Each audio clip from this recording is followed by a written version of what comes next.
NT Ramarao గారి మీద నాకున్నటువంటి అభిమానాన్ని మన్నించి మీ అభిమానంగా మార్చుకొని వారికి నివాళి కావచ్చు, లేకపోతే చనిపోయిన వాళ్ళ గురించి శుభాకాంక్షలు చెప్పి కూడా ప్రయోజనం లేదు. కానీ పంచుకోలేదు ఒక స్ఫూర్తిదాయకంగా ఉంటుందనే ఉద్దేశంతో నా పర్సనల్ ఇంట్రెస్ట్ తోటి ఈ ప్రోగ్రామ్ అరేంజ్ చేసినందుకు దానికి వచ్చి మంచి మంచి పాటలతో వారి ఘనమైన నివాళి అర్పించినందుకు మీ అందరికీ ప్రత్యేక కృతజ్ఞతలు.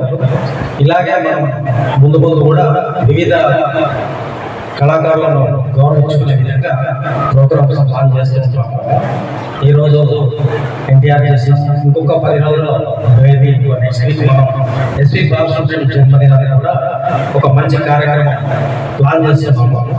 ఆల్మోస్ట్ ప్లానింగ్ అయినట్టే, కానీ చిన్న ఏర్పాటు చేసుకున్నాము.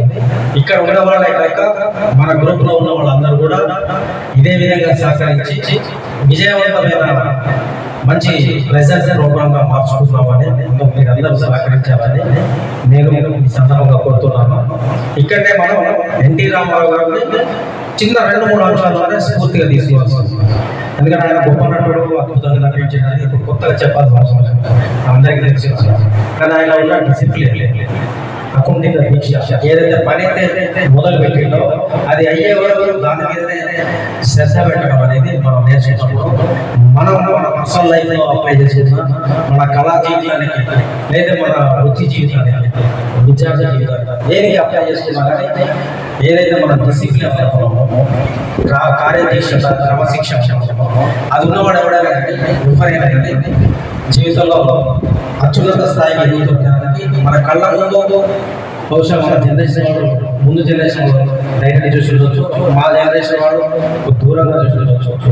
ఆ తర్వాత మేమందరం పుస్తకాలు చదువుతాం, ఆయన గురించి తెలుసుకోవడం స్ఫూర్తి తీసుకుంటాం. ఆ మూడు ఉన్ననాడు ఎవరైనా కానీ తప్పకుండా మీరందరూ కూడా ఇప్పుడు మనందరం కూడా నేర్చుకునే దశతో ఎప్పుడు అనుకుంటాం. నేర్చుకునే దశ నుంచి ఇంకా అత్యున్నత దశకు చేరుకోవడానికి క్రమశిక్షణ, కార్యదీక్షత, పట్టుదల ఖచ్చితంగా తోడొస్తాయి. అది మనం ఈరోజు రామారావు లాంటి వాటి దగ్గర నేర్చుకొని ఒక స్ఫూర్తిగా తీసుకుంటే మన సంస్థ కూడా నేను అది వర్తింపజేసుకుంటా. నేను కానీ విజయ్ గారి ఎవరైతే నిర్వాహకులు ఉన్నాం, అందుకే వీలైనంత వరకు టైం సెన్స్ విషయంలో కావచ్చు, మనం మిగతా విషయాలు స్ట్రిక్ట్గానే మేము అనుకుంటున్నాము. ఏమైనా లోటుపాటు ఉంటే పెద్దవాళ్ళు మరి ఇక్కడ మాకు తెలియజేస్తే మేము సరి చేసేస్తాం. తప్పు చేయడం గొప్ప కాదు, తప్పు చేయడం తప్పు కాదు, తప్పు సరి చేసుకోకపోవడం తప్పు అనేది నమ్ముతాం. ఎటువంటి పొరపాటు జరిగినా మా పర్సనల్ ఫోన్ చేసి కూడా మీరు చెప్పినప్పుడు ఈ మధ్యన రామాచారి గారు ఒక మంచి విషయం తెలియజేశారు సార్.